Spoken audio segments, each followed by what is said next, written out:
ไว้มองไกลมองกระจกซ้ายกระจกขวา The World of Deacon เราเข้าใจถึงปัญหาสายตาของคุณดีวัดสายตาแม่นยำโดยทัศนศาสตร์ด้วยประสบการณ์กว่า 40 ปี The World of Deacon ช่วยคุณได้ตัวแทนจำหน่ายแว่นตานาฬิกาพร้อมบริการหลังการขายมาเลยที่ The World of Deacon มุมแยกกาดน้ำทองถนนภูเก็ตตำบลนาจักอำเภอเมืองแพร่จังหวัดแพร่โทร 0819520545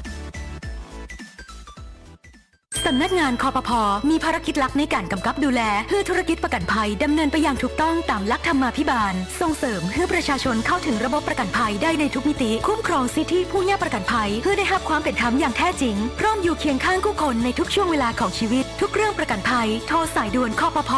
1186เว็บไซต์ oic.or.th Line Official @oicconnect และสำนักงานคปภ.จังหวัดทั่วประเทศคปภ.คุ้มครองผู้ทำประกันภัยคุ้มครองคุณ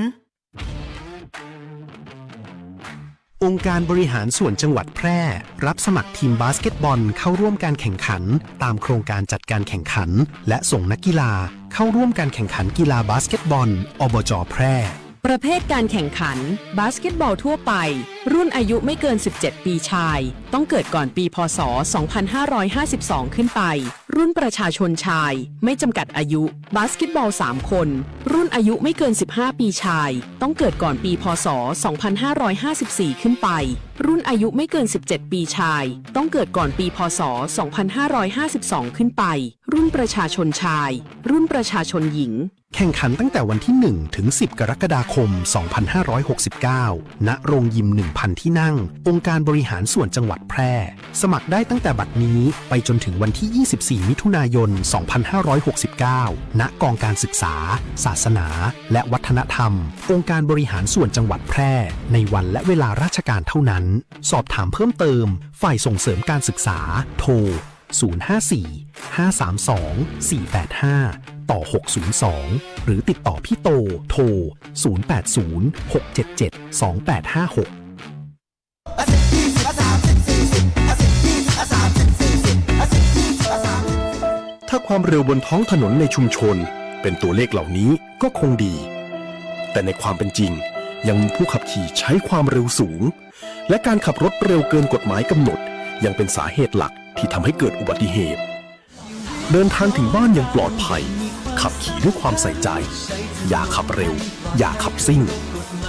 ขับขี่ปลอดภัยลดความเร็วลดอุบัติเหตุด้วยความปรารถนาดีจากกองทุนเพื่อความปลอดภัยในการใช้รถใช้ถนนและสำนักงานขนส่งจังหวัดแพร่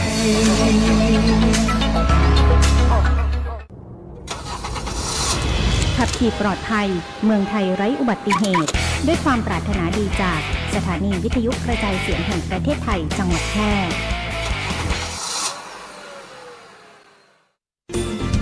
วิทยุแห่งประเทศไทยจังหวัดแพร่ FM 91 MHz ให้ความรู้คู่ความสุข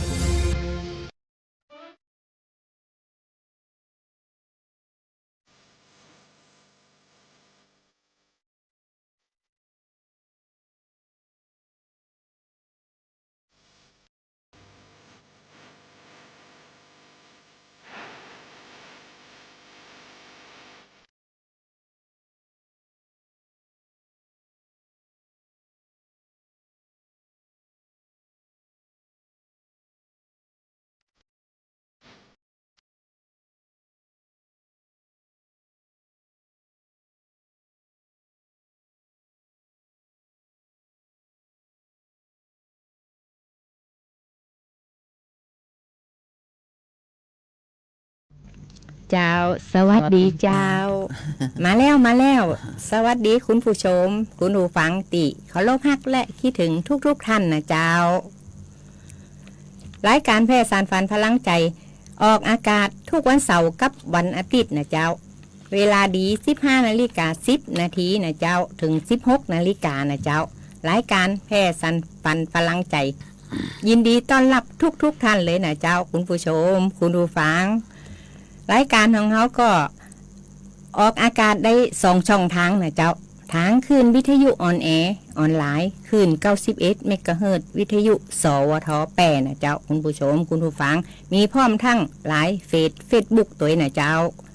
วันนี้เอามาพบมาปะมาเจอกันตรงกับวันอาทิตย์ที่14มิถุนายน2569นะเจ้าคุณผู้ชมคุณผู้ฟังรับชมรับฟังอยู่ที่ไหนตังใดของเจ้าสามารถส่งข้อความทักทายเข้ามาได้เลยเนี่ยเจ้าว่า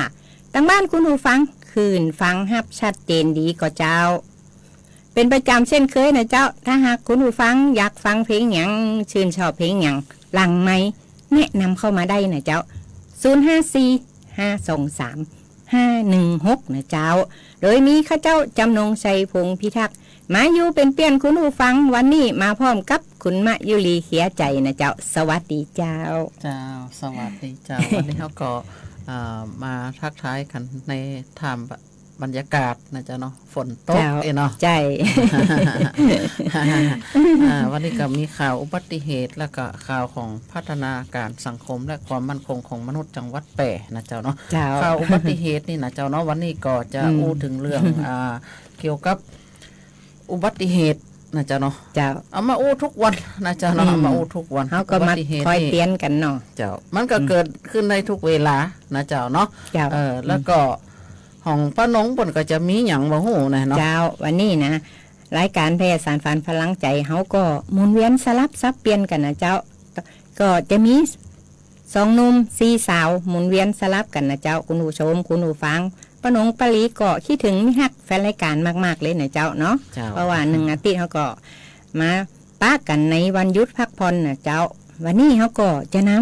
ข่าวสารสาระดีๆมาฝากคุณผู้ชมคุณผู้ฟังนะเจ้าในยามบ่ายคลายเส้นนะเจ้าคุณผู้ฟังถ้าหากจะฟังเพลงอย่างก็แนะนำเข้ามาได้นะเจ้า054-523-516นะเจ้าเนาะเขาก็จะจัดตามคำขอป้านงเพิ่นว่าป้านงใจดีนะเพิ่นจะจัดให้ตลอดนะเจ้าเนาะใจละขอมานะเจ้าเนาะ จำนงใจดีมะยุรีคนรอจัดไปตามคำแนะนำเลยเนาะเจ้าก็ช่วงแรกนี่เดี๋ยวเฮาก็ไปเบรกกัมเนาะเจ้ากำเดียวคุณผู้ชมคุณผู้ฟังโปรดติดตามสาระข่าวดีมาฝากนะเจ้า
ส่อง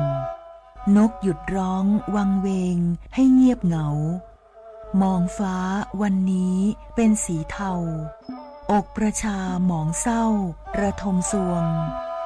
ด้วยพระราชธิดาพระองค์ใหญ่เสด็จคันไลสู่แดนสวงเสียงร่ำไห้สะท้อนสะท้านสวงพระเป็นดั่งดวงใจไทยประชา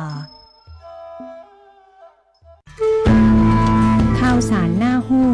อู้ม่วนจวนฟังในช่วงอู้ข่าวเล่าสู่กันฟัง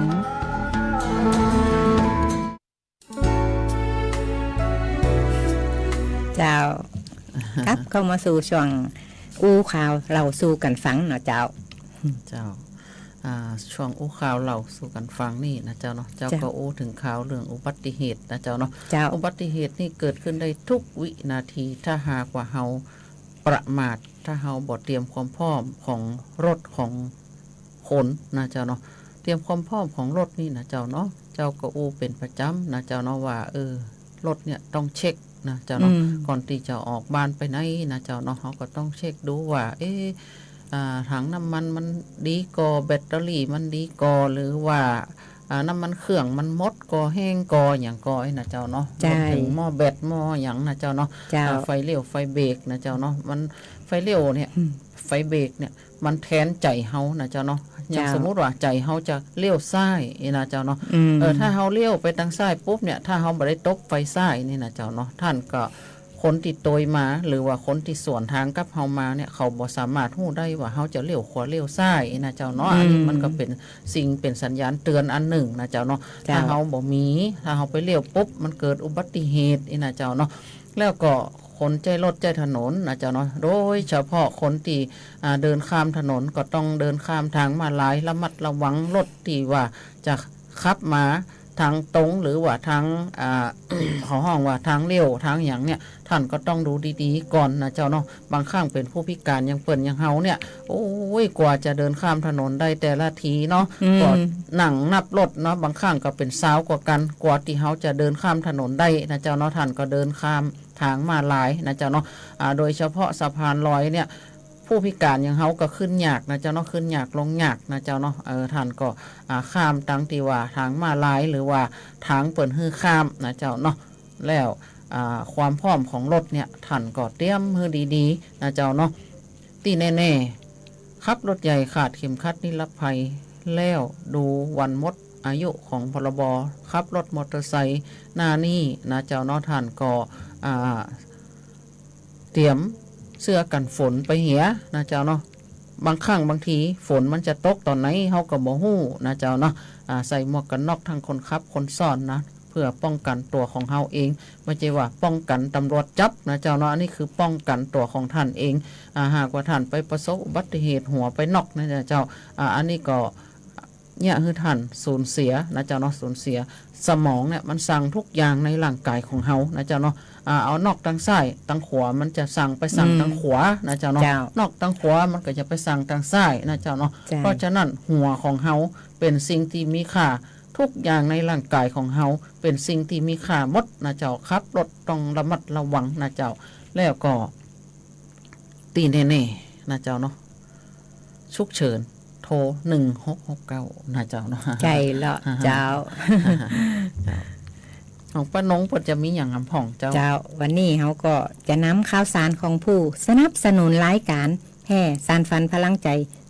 จากกองทุนพัฒนาส่งเสริมคุณภาพชีวิตคนพิการจังหวัดแปร่ของพม.แปร่เฮานี่นะเจ้าที่เปิ้นได้ไปทำภารกิจปฏิบัติมางานกันมาตลอดนะเจ้าเฮา2 คนก็ขออนุญาตหยิบยกมาสัก 2-3 อย่างนะเจ้าที่เป็นประโยชน์ต่อคุณผู้ชมคุณผู้ฟังโดยเฉพาะผู้พิการผู้สูงอายุและคุณผู้ฟังทุกท่านเลยนะเจ้าพม.แปร่ลงพื้นที่เยี่ยมบ้านสอบข้อเท็จจริงกรณีคนพิการประสบปัญหาในครอบครัววันที่12 มิถุนายน 2569นางอรนุช ชัยชาญพัฒนาสังคมและความมั่นคงของมนุษย์จังหวัดแปร่มอบหมายให้นางสาวสศิธร วงศ์ชัยนักสังคมสงเคราะห์และนางสาวจีรวรรณ กานรงค์ นักวิเคราะห์นโยบายและแผนพร้อมด้วยผู้บริหารและเจ้าหน้าที่องค์กรปกครองส่วนท้องถิ่นรวมทั้งผู้นำชุมชนและภาคีเครือข่ายในพื้นที่ลงพื้นที่เยี่ยมบ้านสอบข้อเท็จจริงกรณีคนพิการประสบปัญหาในครอบครัวในอำเภอในพื้นที่อำเภอล่องกวางโดยเจ้าหน้าที่ได้ชี้แจงหลักเกณฑ์การเข้าร่วมอุปการะในสถานสงเคราะห์พร้อมให้คำปรึกษาแก่ญาติเกี่ยวกับการดูแลคนพิการในระยะยาวทั้งนี้ได้พิจารณามอบเงินสงเคราะห์ฉุกเฉินจำนวน 3,000 บาทและประสานพื้นที่เพื่อติดตามผลการให้ความช่วยเหลืออย่างต่อเนื่องต่อไปนะเจ้าคุณผู้ฟังเจ้าไปต่อแหมภารกิจหนึ่งเจ้า พงแปรร่วมสังเกตการจัดเวทีประชาคมตรวจสอบรายชื่อผู้ลงทะเบียนบัตรสวัสดิการแห่งรัฐประจำปี 2569 ณ สำนักงานเทศบาลเมืองแปรวันที่ 12 มิถุนายน 2569 นางอรนุช ชัยชาญพัฒนาสังคมและความมั่นคงของมนุษย์จังหวัดแปรและเจ้าหน้าที่สำนักงานพัฒนาสังคมและความมั่นคงของมนุษย์ร่วมสังเกตการจัดเวทีประชาคมเพื่อตรวจสอบสิทธิบุคคลตามบัญชีรายชื่อโครงการลงทะเบียนเพื่อสวัสดิการแห่งรัฐประจำปี 2569 จำนวน 275 รายณสำนักงานเทศบาลเมืองแปรเจ้าคุณผู้ชมคุณผู้ฟังคุณมายุรีเจ้าจากที่ข่าวที่ปนงอูนะเจ้าเนาะเปิ่นกระเจิญประธานอสมประธานชุมชนและคณะกรรมการชุมชนไปรับรองนะเจ้าเนาะไปรับรองลูกบ้านนะเจ้าเนาะว่าคนเนี้ยจนจริงนะเจ้าเนาะเจ้าก็เป็นหนึ่งในท่านที่ว่าเปิ่นเจิญไปพอดีเจ้าติดภารกิจนะเจ้าเนาะติดภารกิจบ่ได้ไปนะเจ้าบ่ได้ไปสักกรรมวันนั้นไปห้วยแกะปุ่นนะล่องกวางปุ่นนะเจ้าเนาะวันผูกก็บ่ได้มาจัดแหมนะเจ้าเนาะวันผูกนี่เจ้าก็จะไปแม่หลัวนะเจ้าเนาะไปแม่หลัวหลังจากเสร็จภารกิจต่างๆแล้วก็คงจะได้มาจัดรายการวิทยุคนเมืองแปรเหมือนเดิมนะเจ้าเนาะวันผูกนี่ก็ขออนุญาต1 วันนะเจ้าเนาะเจ้าก็จะอู้ถึงข่าวพัฒนาการสังคมและความมั่นคงของมนุษย์จังหวัดแปรเปิ้นร่วมบรรยายฝึกอบรมเพิ่มประสิทธิภาพศูนย์พักพิงชั่วคราววันที่ 10 มิถุนายน 2569 นางอรนุช ชัยชาญพัฒนาสังคมและความมั่นคงของมนุษย์จังหวัดแปรมอบหมายให้นางสาวภัทรพรโพธานักสังคมสงเคราะห์ชำนาญการนางสาวละลิชัดปิติทิพยรักษ์นะเจ้านักพัฒนาสังคมและนางสาวพิชยาพรพึ่งสุขนะเจ้าหน้าที่ประจำศูนย์ปฏิบัติการป้องกันและก็ปราบปรามการฆ่ามนุษย์ร่วมเป็นวิทยากรบรรยายหัวข้อการบริหารจัดการศูนย์พักพิงชั่วคราวและการฝึกปฏิบัติเตรียมความพร้อมจัดการภัยพิบัติฐานการจัดการศูนย์พักพิงชั่วคราวในโครงการฝึกอบรมเพิ่มประสิทธิภาพศูนย์พักพิงชั่วคราวรุ่นที่ 5โดยมีนายบรรพตรัตนเกตนะเจ้าเนาะนายอำเภอหนองม่วงไข่เป็นประธานในพิธีณสำนักงานองค์การบริหารส่วนตำบลตุงแค้วอำเภอหนองม่วงไข่จังหวัดแปรเจ้าอันนี้เปิ้นก็ให้ความสำคัญกับทุกฝ่ายนะเจ้าเนาะจะเป็นผู้พิการก็ดีหรือว่าผู้ดูแลผู้พิการรวมถึงประชาชนกลุ่มเบาบางนะเจ้าเนาะเปิ้นก็ดูแลทุกคนนะเจ้าตั้งแต่เกิดยันเสียชีวิตนะเจ้าเนาะอันนี้ก็คือภารกิจของพัฒนาการสังคมและความมั่นคงของมนุษย์จังหวัดแปรเกิดมาปุ๊บเปิ้นก็ติดตามนะเจ้าเนาะติดตามเด็กแรกเกิดนะเจ้าเนาะเพื่อเปิ้นจะมอบเงินช่วยเหลืออุดหนุนการเลี้ยงดูบุตรนะเจ้าเนาะยันเสียชีวิตก็ผู้ที่เสียชีวิตที่มีบัตรสวัสดิการแห่งรัฐเปิ้นก็ช่วยเหลือกล้าทำศพนะเจ้าเนาะกลุ่มผู้สูงอายุนะเจ้าเนาะกลุ่มผู้สูงอายุกลุ่มเบาบางที่ว่า ต้องการนะเจ้าเนาะต้องการตีว่าจะแปลงนะเจ้าเนาะแปลงเขาห้องว่าสิ่งแวดล้อมนะเจ้าเนาะสิ่งแวดล้อมนะที่ให้มันดีขึ้นนะเจ้าเนาะพัฒนาการสังคมและความมั่นคงของมนุษย์เนี่ยเปิ่นก็มีนโยบายที่จะช่วยเหลือซ่อมแซมนะเจ้าเนาะสิ่งแวดล้อมหรือว่าบ้านนะเจ้าเนาะบ้านบางคนก็บ้านดีละนะเจ้าเนาะสมัยก่อนก็แปลงบ้านมันก็ดีตามสมัยนั้นนี่นะเจ้าเนาะพออยู่เมินไปบ้านมันอาจจะผุพังหรือว่าห้องน้ำห้องตามันบ่ดีผสมกับที่ว่าผู้สูงอายุจะเข้าไปใจได้นี่นะเจ้าเนาะสมัยเฮาหนุ่ม เฮาก็แปลงตามสภาพความหนุ่มนี่นะเจ้าเนาะพออายุนักขึ้นมามันก็ใจการบ่ได้แล้วก็บ่มีกำลังจะมาซ่อมแซมนี่นะเจ้าเนาะเพราะว่ารายได้มันบ่มีนี่นะเจ้าเนาะท่านก็สามารถยื่นไปตีพัฒนาการสังคมและความมั่นคงของมนุษย์นะเจ้าเนาะเจ้าแล้วก็เปิ้นก็จะออกมานะเจ้าเนาะออกมาดูมาพิจารณาดูแล้วก็เอาไปประชุมแล้วก็เปิ้นก็จะวิเคราะห์กันให้เรียบร้อยแล้วก็เปิ้นถึงจะออกมาจ่วยเหลือนะเจ้าเนาะเป็นเงิน40,000 บาทเนาะเงินจ่วยเหลือที่ว่าซ่อมแซมบ้านอย่างนี้นะเจ้าเนาะแล้วก็เงินกู้ยืมนะเจ้าเงินกู้ยืมของผู้พิการแล้วก็ผู้ดูแลผู้พิการเนี่ยก็หลายอยู่นะเจ้าเนาะ60,000อีกเนาะแต่ว่าวันนี้เขาก็มีมีข่าวดีมาฝากเพราะว่าเปิ้นจะเพิ่มเงินกู้ยืมให้มันเป็นหลายนะเจ้าคุณผู้ฟังเนาะเจ้ากำเดียวโปรดติดตามช่วงต่อไปนะเจ้าคุณผู้ฟังวันนี้สภาพอากาศตั้งบ้านคุณผู้ฟังเป็นจะได้พองวันนี้ฝนตกก็เจ้าส่งข้อความทักทายเข้ามาได้นะเจ้าว่าตั้งบ้านคุณผู้ฟังคืนฟังฮับชัดเจนดีก่อนเนาะสวัสดีทักทายมิทักแฟนรายการของเฮาวันนี้น่าฮักมากๆนะเจ้าเข้ามากันเยอะแยะมากมายเลยนะเจ้ายินดีต้อนรับทุกท่านนะเจ้าตีเข้ามาในรายการแผ่สารฝันพลังใจนะเจ้าจำนงใจดีมายุรีคนรอก็จะจัดเพลงมอนๆให้ฟังนะเจ้าคุณผู้ฟังคำเดียวเฮาไปฟังเพลงกันสักเพลงก่อนเจ้าเดี๋ยวมาติดตามช่วงต่อไปเจ้า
น้องพี่สิ้นกัน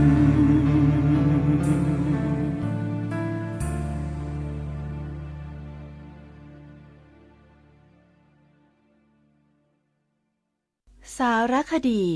แสงเพชรส่องล่าเจ้าฟ้าพัชรกิติยาภา ตอนเพื่อสิทธิสตรีสู่เวทีโลก พระปรีชาสามารถของสมเด็จพระเจ้าลูกเธอเจ้าฟ้าพัชรกิติยาภานเรนทิราเทพยวดีกรมหลวงราชสารินีสิริพัฒน์มหาวชรราชธิดาเป็นที่ประจักษ์ในระดับนานาชาติพระองค์ทรงเป็นทูตสันทวไมตรีของ UN Women ในการส่งเสริมความเสมอภาคระหว่างเพศและคุ้มครองสิทธิสตรีทรงเป็นตัวแทนของประเทศไทยในการประชุมระดับโลกหลายครั้งเพื่อนำเสนอแนวคิดและผลงานที่ประสบความสำเร็จในการพัฒนาคุณภาพชีวิตของสตรีพระองค์ทรงผลักดันให้เกิดการปรับปรุงกฎหมายและนโยบายที่ส่งเสริมให้ผู้หญิงทั่วโลกมีโอกาสในการพัฒนาตนเองอย่างเท่าเทียมทรงเน้นย้ำถึงความสำคัญของการศึกษาการเข้าถึงอาชีพและการได้รับความคุ้มครองทางกฎหมายโดยทรงนำเสนอโมเดลของโครงการกำลังใจในประเทศไทยเป็นตัวอย่างของความสำเร็จในการฟื้นฟูผู้ต้องขังหญิงการทรงงานของพระองค์เป็นที่ยอมรับและชื่นชมจากนานาประเทศสร้างชื่อเสียงและเกียรติภูมิให้แก่ประเทศไทยทรงเป็นแบบอย่างให้กับผู้นำสตรีทั่วโลกในการใช้พลังแห่งความเมตตาและปัญญาในการสร้างสรรค์สังคมที่ดีงามและเป็นธรรมสมเด็จพระเจ้าลูกเธอเจ้าฟ้าพัชรกิติยาภานเรนทิราเทพยวดีกรมหลวงราชสารินีสิริพัฒน์มหาวชรราชธิดาทรงเป็นทูตแห่งความเสมอภาคและสิทธิสตรีขอพระเกียรติยศของพระองค์สถิตอยู่ในใจของประสบกนิกรไทยตลอดชั่วกาลนาน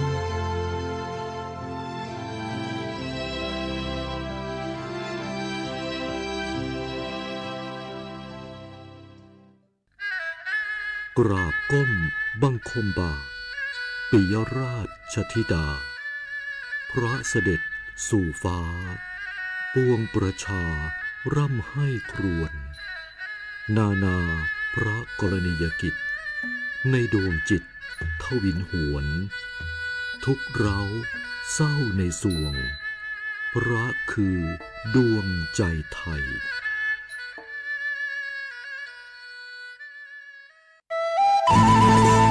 อู้กันสบายๆได้ประเด็นในช่วงอู้ง่ายฝังมวล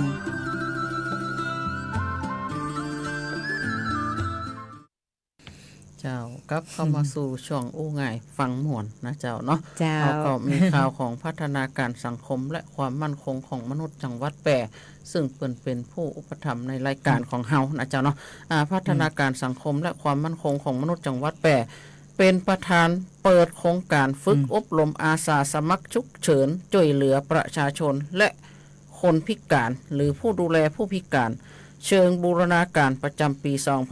2569 วันที่ 11 มิถุนายน 2569 นางอรนุช ชัยชาญพัฒนาสังคมและความมั่นคงของมนุษย์จังหวัดแปรเป็นประธานในพิธีเปิดโครงการฝึกอบรมอาสาสมัครฉุกเฉินช่วยเหลือประชาชนและคนพิการผู้ดูแลคนพิการเชิงบูรณาการประจำปี 2569 พร้อมมอบแนวทางการส่งเสริมศักยภาพและเข้าถึงสิทธิและการดำรงชีวิตอย่างมีคุณภาพของผู้พิการและผู้เกี่ยวข้องโครงการดังกล่าวจัดขึ้นเพื่อแก้ไขปัญหาและลดความเสี่ยงในสถานการณ์ฉุกเฉินของประชาชนคนพิการในชุมชนเนื่องจากปัจจุบันมีแนวโน้มการเจ็บป่วยฉุกเฉินและอุบัติเหตุเพิ่มมากขึ้นการอบรมครั้งนี้จึงมุ่งเน้นการสร้างตัวนะการสร้างตัวซึ่งก็ช่วยได้ในระดับหนึ่งนะเจ้าในครัวเรือนและก็ชุมชนเพื่อมีความรู้ความสามารถในการปฐมพยาบาลเบื้องต้นการเคลื่อนย้ายผู้ป่วยอย่างถูกวิธีตลอดจนการกู้ชีพขั้นพื้นฐาน CPR นะเจ้าเนาะแล้วก็การใช้เครื่อง AED นะเจ้ารวมกับวิทยากร งานกู้ชีพกู้ภัยจากเทศบาลเมืองแปร่ณอาคารอเนกประสงค์วัดตุงโฮงเหนือตำบลตุงโฮงอำเภอเมืองจังหวัดแปร่โดยโครงการได้รับการสนับสนุนงบประมาณจากกองทุนส่งเสริมพัฒนาคุณภาพชีวิตคนพิการดำเนินการโดยศูนย์บริการคนพิการตำบลตุงโฮงนะเจ้าเนาะถึงแม้นว่าเขาจะเป็นผู้พิการนะเจ้าเนาะเขาก็สามารถช่วยเหลือฟื้นคืนชีพสำหรับผู้ที่ได้รับอุบัติเหตุนะเจ้าเนาะจะเป็นต้นว่ายังคนหมดสติเนาะในบ้านเขาเนี่ยบางครั้งบางทีนะเจ้าเนาะอย่างเช่นคนสูงอายุเนี่ยบางทีเปิ่นกินข้าวเปิ่นสำลักข้าวแก่นข้าวเนี่ยนะเจ้าเนาะบางครั้งบางทีอย่างมันเขาห้องว่าลดไปอึดหลอดลมนะเจ้าเนาะเปิ่นก็สอนนะเจ้าเนาะสอนคือช่วยเหลือในการเอาเศษอาหารที่ว่าอุดหลอดลมเนี่ยออกนะเจ้าเนาะรวมถึงการปั้มหัวใจนะเจ้าปั้มหัวใจช่วยเหลือฟื้นคืนชีพได้นะเจ้าเนาะบางครั้งบางทีเนี่ยผู้พิการเนี่ยเป็นผู้พิการทั้งการเคลื่อนไหวจริงแต่ว่ามือสองข้างก็ยังดีนะเจ้าเนาะสมองก็ดีนะเจ้าเนาะบางครั้งบางทีเนี่ยยังสมมุติว่าไปเจอคนอาหารเนี่ยติดหลอดลมเนี่ยจะช่วยเหลือจะได้เปิ่นก็มีวิธีการสอนให้ผู้พิการแล้วก็ผู้ดูแลผู้พิการเนี่ยว่าจะต้องเนี่ยจะได้ถึงจะช่วยเหลือเขาเรานี่ได้นะเจ้าเนาะหรือว่าคนในบ้านของเขาเนี่ยนะเจ้าเนาะคนรอบข้างเขาเนี่ยยังเป็นผู้สูงอายุก็ดีนะเจ้าเนาะบางครั้งบางทีเนี่ยกินข้าวกำแรกบ่แก่นแต่กำที่สองลุดไปอึดหลอดลมนะเจ้าเนาะก็เนี่ยคือหายใจบ่ออกนะเจ้าหายใจบ่ออกถ้าหากว่าเฮาจ่วยบ่ได้บ่ทันท่วงทีเนี่ยอาจจะเกิดขาดอากาศหายใจเนี่ยคือสมองตายนะเจ้าเนาะอันนี้ก็เป็นโครงการดีๆที่ทางพัฒนาการสังคมและความมั่นคงของมนุษย์จังหวัดแปร่เนี่ยเปิ้นก็ได้นำโครงการนี่เข้ามาอบรมคือผู้ดูแลผู้พิการรวมถึงผู้พิการนะเจ้าเนาะได้คือมีความรู้พื้นฐานในการช่วยเหลือฟื้นคืนชีพนะเจ้าของป้าน้องไม่อย่างคำพองเจ้าเนาะเจ้าวันนี้เขาก็มีข่าวดีๆมาฝากคุณผู้ชมคุณผู้ฟังและผู้พิการทุกท่านนะเจ้ากพช.เคาะปรับเบี้ยยังชีพ800เป็น 1,000 บาทต่อเดือนนะเจ้าพร้อมเปิดทางให้เครือญาติลาออกมาดูแลผู้พิการที่บ้านให้มีรายได้ค่าตอบแทน 1,800 บาทต่อเดือนนะเจ้าพร้อมขยายวงเงินกู้สร้างอาชีพสูงสุด 300,000 บาทนะเจ้านายยศนันท์วงศ์สวัสดิ์รองนายกรัฐมนตรีและรัฐมนตรีว่าการกระทรวงการอุดมศึกษาวิทยาศาสตร์วิจัยและนวัตกรรมเป็นประธานการประชุมคณะกรรมการส่งเสริมคุณภาพชีวิตแห่งชาติกพช.ครั้งที่ 1/2569โดยมีนายนิกรโฉมกลาง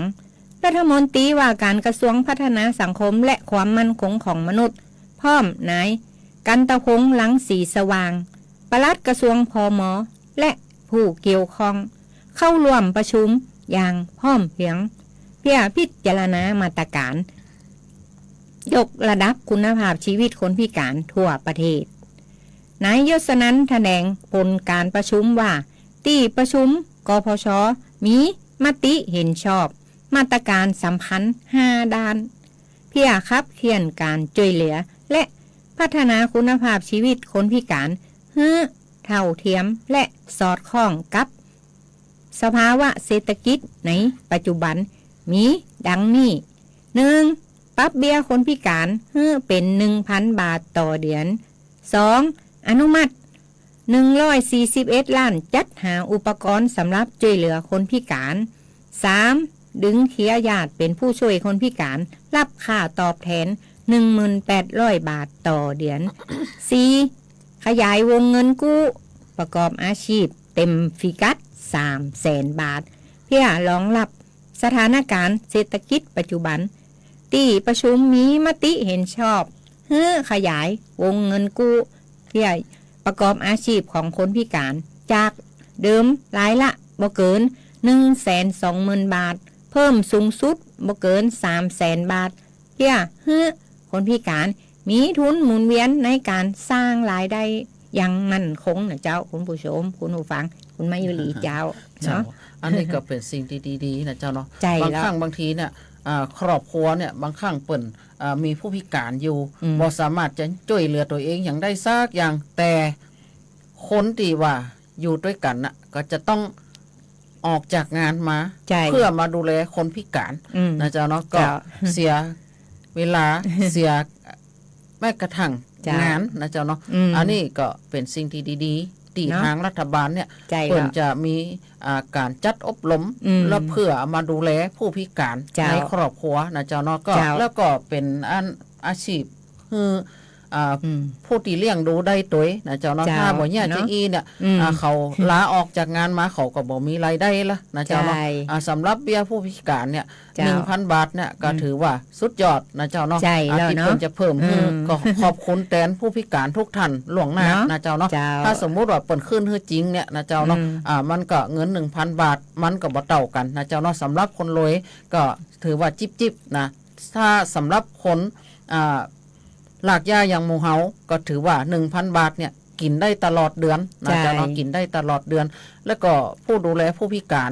ผู้ป่วยติดบ้านติดเตียงอย่างเนี้ยถ้าสมมุติว่าได้รับการอบรมแล้วเอาเข้ามาดูแลเนี่ย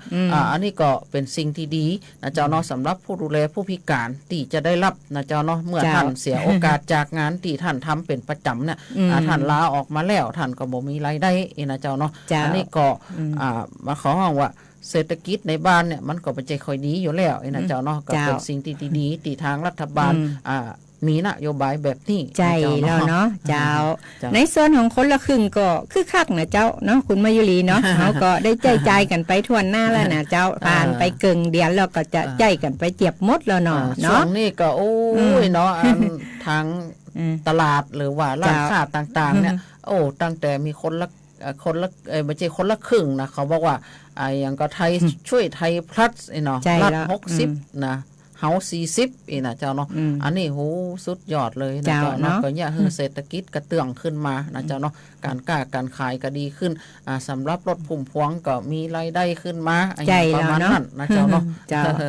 ในส่วนของคนที่มีบัตรสวัสดิการนะเจ้าคนเก่าที่ว่ามีบัตรสวัสดิการแห่งรัฐที่ว่ายังไม่ได้ลงทะเบียนรับสิทธิ์นะยังเหลือแฮม 1.3 ล้านคนก่อนนะเจ้าคุณผู้ฟังแน่ลงวิธีก่อนลงทะเบียนก่อนวันที่21มิถุนายนนี่นะเจ้าคุณผู้ฟังกระทรวงการคลังเปิดเผยว่า ความคืบหน้าการเปิดรับลงทะเบียนยืนยันสิทธิ์โครงการลงทะเบียนปี 2569 ตั้งแต่วันที่ 4 มิถุนายน ถึง 11 มิถุนายน ณ เวลา 23.00 เนาะ มีผู้ลงทะเบียนไปแล้วทั้งสิ้น 11,797,120 หลายนะเจ้า และตียังบ่ได้ลงทะเบียนยืนยันสิทธิ์ยังแหม 1,376,853 คนนะเจ้าคุณผู้ฟัง ทั้งนี้ขอเฮือผู้ที่มีสิทธิ์บัตรสวัสดิการเฮือยืนยันสิทธิ์มาดำเนินการเฮือเสร็จภายในวันที่21มิถุนายนนี่นะเจ้าคุณผู้ฟังเนาะเจ้าก็จะได้ตรวจกันเฮือครบถ้วนเนาะเจ้า เงื่อนไขมันก็นักอยู่นะ ใจ เจ้า แล้ เนาะ ว บางครั้งบางทีเปิ่นก็เกยได้ละแล้วแต่ว่าไปฟังเงื่อนไขก็เลยว่าโอ้ถ้าบ่ใจผ่านแล้วก็เลยบ่ลงก็มี ใจ ในก็ในแล้วเนาะลองไปฮะนะ ลงไปเตอะเนาะ ผ่านก็ดีไป ถ้าบ่ผ่านก็แล้วไปแต่นะเนาะ ใจแล้วเนาะ มันเป็นสิทธิ์และเป็นโอกาสของท่านอยู่ละนะเจ้าเนาะ เจ้า คุณผู้ฟังอยู่ทางบ้านเป็นจะได้พอง จ้ะ รายงานสภาพอากาศมาเนาะ ฝนตกก็ตั้งสถานีนี่ต้องฟ้าแจ่มใสของเราเนาะเจ้ากำเดียวเราไปฟังเพลงกันสักเพลงก่อนเนาะ เจ้า เพราะว่ามีทักแฟนรายการของเขาขอเพลงแนะนำกันเข้ามา เดี๋ยวเราไปจัดเพลงให้มีทักแฟนรายการกันสักเพลง แล้วมาติดต่อตามช่วงนาสาระนะเจ้า เจ้า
แบ่งกันปันความรู้ในช่วงนานาสาระเจ้าคุณผู้ฟังเขาก็กลับเข้ามาสู่ช่วงสุดท้ายรายการนานาสาระนะเจ้ารายการแพร่สานฝันพลังใจขอบพระคุณผู้อำนวยการสถานีวิทยุสวท8ท่านผอ.กัมปนาทพอจิตนะเจ้าพร้อมกับเจ้าหน้าที่ดังสถานีวิทยุตีเปิ่นฮื้อโอกาสกับรายการแพร่สานฝันพลังใจกราบขอบพระคุณเป็นอย่างสูงนะเจ้าคุณผู้ฟัง เดี๋ยวแวะสวัสดีทักทายมิทักแฟนรายการทั้งวิทยุนะเจ้าคุณมายุรี ก็ขอทักทายแฟนรายการทางหน้าวิทยุนะเจ้าเนาะ เจ้า ตังวิทยุนี่บ้านป่าแมดสุพรรณนี่เปิ้นว่าลุงก็ฟังตึงวัน ใช่ เปิ้นจ้อมกันมัน4คน5คนเนี่ยนะ แต่กะ คุณลุงไม้ เนาะ นะเจ้าเนาะวันนั้นเปิ้นก็มาตักเจ้ากำแล้วนะเจ้าก็บ่ได้ลืมนะเจ้าเนาะ เจ้า แต่ก็บ่ได้มีโอกาสจะได้ทักทายเปิ้นนะเจ้าเนาะ เจ้า แล้วก็ตังตุงต้อมนะเจ้าเปิ้นก็ฟังกันอยู่หั่นน่ะแล้วก็8จังหวัดของ ใจแล้วทุกอำเภอเลยเนาะ 8จังหวัดของ เลย 8อำเภอของจังหวัดแปะเฮานี่ เจ้าน นะเจ้าเนาะแล้วก็ทางหน้า Facebook นะเจ้าเนาะทางหน้า Facebook นี่ก็โอ้ย เยอะแยะมากมาย เยอะแยะเลยนะเจ้าเนาะ คุณผู้ฟัง สวัสดี เจ้า เจ้าอันคุณการจนานะเจ้าเนาะสวัสดีเจ้าคุณป้าอำพันธ์บ้านนาหลวงสวัสดีเจ้าคุณจิรศิษฐ์สวัสดีเจ้าคุณลุงนครนะฮะ เจ้า แล้วก็คุณสวัสดีเจ้าคุณพี่สุรีรัตน์นะเจ้าเนาะขอบคุณจัดหนักจัดหลายนะเจ้าสวัสดีเจ้าคุณปวีนานะเจ้า แฟนรายการ โอ้ ทุกท่าน นี่แฟนรายการ เจ้า ตัวยงคุณปวีนานี่นะเจ้าเนาะ เจ้า แล้วก็แฟนรายการ ทุ ทุ ก กท่านนะเจ้าเนาะ อืม แล้วก็ขอบคุณทางอาจารย์มจรนะเจ้าเนาะซึ่ง เจ้า เปิ่นก็เปิดฟังกันตลอดนะเจ้าเนาะแล้วก็เปิ่นก็มีคืนนะเจ้าเนาะเปิดคืนของ91ของเฮาเนี่ยเปิดในมหาลัยเปิ่นตวยนะเจ้าเนาะอันนี้ก็ดีใจนะเจ้าเนาะตีว่าทางอาจารย์ตีมหาลัยเปิ่นก็รับชมรับฟังทางหมู่เฮาจัดรายการกันนะเจ้าเนาะรวมถึงวันนั้นไปแอวตังห้วยแกดนะเจ้าเนาะโอ้พี่น้องห้วยแกดเปิ้นว่าโอ้ยนี่ดีเจมาแอวหาเฮาดีใจนะเจ้าเนาะ เจ้า ตังวังปึ่งปุ้นนะเจ้าเนาะ เจ้า แล้วก็ตังนาปูนวังจีนก็เยอะอยู่นะเจ้าเนาะก็ขอบพระคุณทุกท่านนะเจ้าเจ้าก็จะโอ้ถึงเรื่องเกี่ยวกับสมุนไพรนะเจ้าเนาะสมุนไพรนี่นะเจ้าเนาะประเดี๋ยวเนี่ยนะหายากนะสมุนไพรตัวนี้นะเจ้าจะโอ้ให้ฟังเนาะสมัยตะก่อนเนี่ยเปิ้นว่าเมาหัวก็กินปุเลยเนาะแม่กำเดือนก็กินปุเลยก็น้ำพริกคาไอ้เนาะเจ้าเนาะ เจ้า ซึ่งปุเลยเนี่ยมันแก้กัดต้องนะปุเลยนี่ภาษากลางเนี่ยเขาจะห้องไพรนะเจ้าเนาะ อันนี้ก็เป็นสมุนไพรที่รักษาหลายๆอย่างนะเจ้าเนาะโดยเฉพาะละออนติกัดต้องนี่นะเจ้าเนาะหรือว่าคนใหญ่เขาก็ตามทีนะติกัดต้องนี่นะเจ้าเนาะเปิ้นก็เอามาต้มนะเจ้าเนาะต้มแล้วก็ดื่มน้ำมันนะเจ้าเนาะอันนี้สุมาเตือนเนาะมันก็หายกัดต้องแท้ๆเลยเนาะ เจ้า เป็นสมุนไพรที่ว่ารักษาต้องอืดต้องเฟ้อนะเจ้าเนาะแต่เดี๋ยวนี้หาเข็มมากเลยนะเจ้าเนาะในหมู่บ้านในอย่างเฮาเนี่ยบ่ค่อยมีนะเจ้าเนาะแถวตังปลาแมดนี่ก็บ่ค่อยมีต่อใดนะเจ้าเนาะเพราะว่าช่วงแถวเนี้ยตั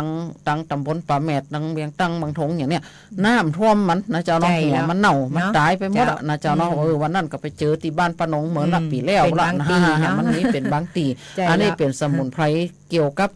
รักษาต้องอืดนะเจ้าเนาะ เจ้า โดยเฉพาะละออนเนี่ยสมัยก่อนเนี่ยคนเฒ่าคนแก่เปิ้นจะเอามาปอกแล้วก็เอาไปตาแหวดสะดือนะละออนกัดต้องนะ เจ้า เจ้า เขาก็มาถึงช่วงท้ายรายการแล้วเนาะป้านงเนาะป้านงจะมีอย่าง ข อู้ พ ห ระ อม คุณ พอ ทุ ง กเสียงทุกสายทุกข้อความนะเจ้าคุณผู้ฟังเขาก็อ่านทุกคอมเมนต์เลยนะเจ้าคุณผู้ฟังวันเสาร์กับวันอาทิตย์เวลา3 โมงกว่าๆนี่นะเจ้าเขาก็จะนำข่าวสารสาระน่ารู้มาฝากคุณผู้ชมคุณผู้ฟังก็หมุนเวียนสลับซับเปลี่ยนกันเนาะมี2 หนุ่ม4 สาวนี่นะเจ้า คุณผู้ฟังเนาะเขาก็จะนำข่าวสารสาระน่ารู้มาฝากวันนี้เวลาหมดเวลานะเจ้าเขาก็จะไปจัดเพลงให้มีทักแฟนรายการของเขาแห่งเพลงหนึ่งก่อนเนาะเจ้าก็ขอให้คุณผู้ชมคุณผู้ฟังรักษาดูแลสุขภาพให้แข็งแรงมีเงินกินเงินใจเฮงๆรวยๆกันทุกคนทุกท่านนะเจ้าวันนี้ข้าเจ้าจำนงใสพงพิทักษ์ เจ้า พร้อมคุณมายุรีเขียใจนะเจ้า ต้องลาไปก่อนนะเจ้า เจ้า สวัสดีเจ้า เจ้าวันดี เจ้า